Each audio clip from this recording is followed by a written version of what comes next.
আপনাদেরকে মাথার ঘাম পায়ে ফেলতে হবে, মানুষের কাছে যেতে হবে, মানুষকে জাগ্রত করতে হবে। পারবেন তো? মানুষকে জাগায় নিজে খালি ঘুমাবেন? আপনাকেও ঘুম থেকে জেগে উঠতে হবে। একদিকে যেরকম ঘাম ঝরাতে হবে, আরেকদিকে চোখের অশ্রু ছেড়ে আল্লাহর কাছ থেকে সাহায্য চাইতে হবে।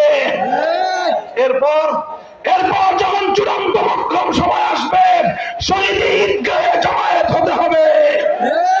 2000 যুবক রক্ত দিয়ে ফ্যাসিবাদকে বিতাড়িত করেছে আল্লাহর দ্বীনকে জিন্দা করবার জন্য। 2000 নয়, 2 লক্ষ নয়, প্রয়োজন হলে 2 কোটি যুবকের তাজা প্রাণ বাংলার মাটিতে শাহাদাতের জন্য বিসর্জন দিতে হবে। সেই শহীদ ঈদগাহে জমায়েত হতে প্রস্তুত থাকবো তো?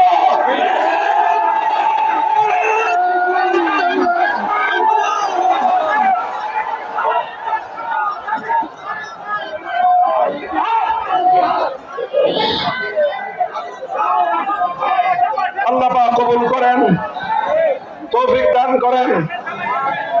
আল্লাহ কিন্তু সব দেখছে, মনে রাখেন কথাটা।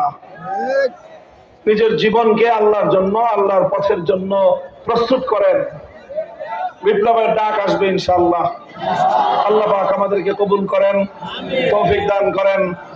আমাদের এই প্রিয় জন্মভূমি, মাতৃভূমির প্রতি ইঞ্চি মাটিকে আল্লাহ পাক ইসলামের ঘাঁটি হিসেবে কবুল করুন। ওয়া আখিরু দাওয়ানা আলহামদুলিল্লাহি রাব্বিল আলামিন। আসসালামু আলাইকুম ওয়া রাহমাতুল্লাহ।